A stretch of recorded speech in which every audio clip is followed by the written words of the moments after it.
नमस्कार मु सुनील कुमार प्रिय दर्शक बंधु जीवंत आहार को पुनर्बार आपण मान को स्वागत करे। आसंतु प्रत्येक दिन परि आज मध्य आमाने पवित्र बाइबल द्वितीय वंशावली तार 1 अध्याय 1 पदरु 17 पद पर्यंत पाठ करिबा। आज मुख्य प्रसंग अनुग्रह एवं विश्वासर एक सभा। आसंतु आमाने मिलित भाव रे ईश्वरंकर वाक्य को पाठ करू। अनंतर दाऊदंकर पुत्र सलोमन अपना राज्य रे दृढ़ीकृत हेले। पुणी सदा प्रभु तांकर परमेश्वर तांकर सहवर्ती होई तांको अतिशय महान कले। पुणी सलोमन समग्र इस्राएल को सहस्र और शतपति मानकु विचारकर्तागण को और समुदाय इस्राएल मध्य पितृवंश प्रधान प्रत्येक अधिपति की आज्ञा देले। तो सलोमन और तांको संगे समग्र समाज गिबेन स्थित उच्चस्थली को गले, कारण सदा प्रभुंकर सेवक मसांक द्वारा प्रांतर रे निर्मित परमेश्वर समागम तंबू सेठारे थिला। मात्र दाऊद किरियत जियारिम ठारू परमेश्वरंक सिंधुक निमंते अपना प्रस्तुत स्थान को ताहा आनिथिले, कारण से तही निमंते जेरुसालेम रे एक तंबू स्थापन करिथिले। और हुरर पौत्र उरीर पुत्र बत्सलेल जो पितलमय यज्ञवेदी निर्माण करिथिला ताहा सेठा स्थित सदा प्रभुंकर आवास सम्मुख रे थिला। पुणी सलोमन और समाज तही निकट रे अन्वेषण कले। पुणी सलोमन सेठाकू समागम तंबू निकटस्थ सदा प्रभुंक सम्मुखवर्ती पितलमय यज्ञवेदी की जाई तही ऊपर एक सहस्र होमबलि उत्सर्ग कले। सेही रात्रि परमेश्वर सलोमन को दर्शन दे कहिले, आम्बे तुमको कौन देबा ताहा माग। तोहरे सलोमन परमेश्वर को कहिले, तुम्बे मो पिता दाऊदंक प्रति महादया प्रकाश करियछ और ताहांक पदरे मते राजा करियछ। एबे हे सदा प्रभु परमेश्वर, मो पिता दाऊदंक प्रति तुमर प्रतिज्ञा स्थिरीकृत हेउ, कारण तुम्बे पृथ्वीर धूलितुल्य बहु संख्यक एक गोष्ठी उपरे मते राजा करियछ। मु जेपरि एई लोकमानक सम्मुखरे बाहरे जिबाकू भितरे आसीबाकू पारिबी, एथिपाई मते ज्ञान और बुद्धि दियो, कारण एपरि बृहत तुमर एई गोष्ठी की किए विचार करि पारिबो। तोहरे परमेश्वर सलोमन को कहिले, तुम्बे धन संपत्ति कि संभ्रम कि तुम घृणाकारी मानक प्राण अथवा दीर्घायु ही मागिना हो, मात्र आम्बे आपनर जो लोक मानक उपरे तुमको राजा करियछु सेमानकर विचार करिबा निमंते आपना पाई ज्ञान बुद्धि मागियछ। एणु एई कथा तुमर हृदगत हेबारु ज्ञान और बुद्धि तुमको दत्त हैला।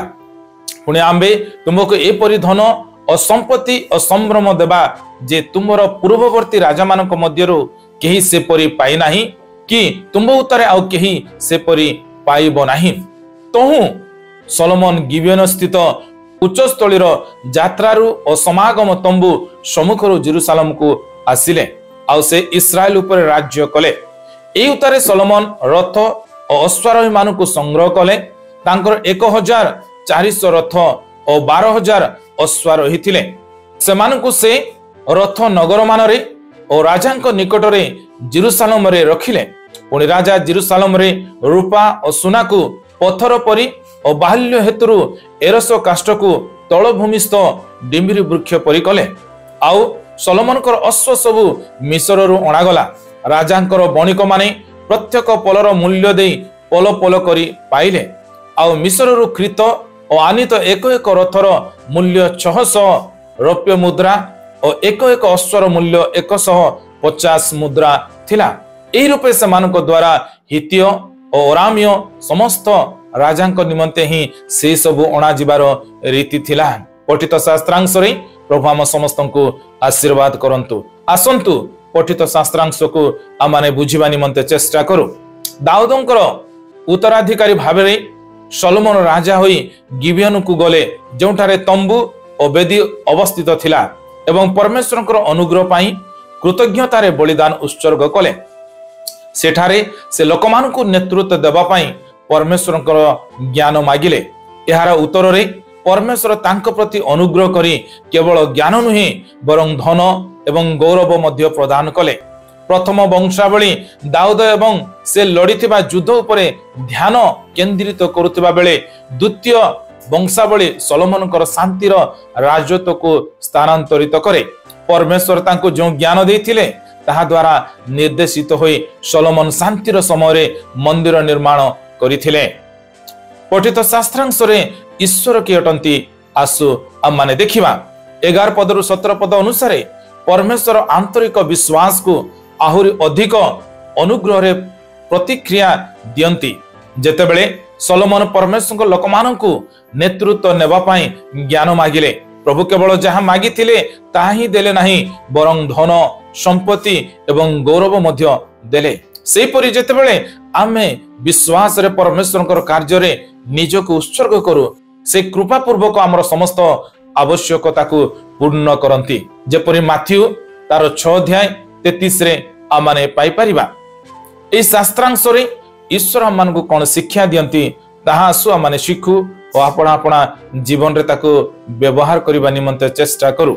1 पदरु 10 पद अनुसार परमेश्वरकर अनुग्रहर सचेतनता आमको विश्वास सहित प्रतिक्रिया करबा को बाध्य करे। सोलोमन जानिथिले जे से केवल परमेश्वरकर अनुग्रह रे राजा थिले, तेणु से तांको समस्त हृदय सहित परमेश्वरकर उपासना करिथिले एवं लोकमानकु शासन करिबा पई ज्ञान खोजिथिले। प्रकृत विश्वास स्वाभाविक भावरे परमेश्वरकर अनुग्रह को स्मरण करुथिबा उपासना, आंतरिक प्रार्थना एवं सही अनुग्रहर प्रतिक्रिया रे विश्वस्त आज्ञाबहता माध्यम रे निजको प्रकाश करे। आजिर चिंतारे प्रभु आम समस्त को आशीर्वाद करंतु। आसंतु आम माने प्रार्थना करिबा। प्रिय प्रभु, आजिर सुंदर वाक्य निमंते आमे धन्यवाद दउछु। आजिर वाक्य प्रमाणे प्रभु आम जेपरि तुमर वाक्य ऊपर निर्भर करी एक विश्वास रो जीवन यापन करी तुमरे धार्मिकता पुणी तुम राज्य पाई प्रभु महान भाव जेपरि आम व्यवहार हो पारिबो, एथि निमंते आमान को ज्ञान पुणी बुद्धि रे तुमे परिपूर्ण कर।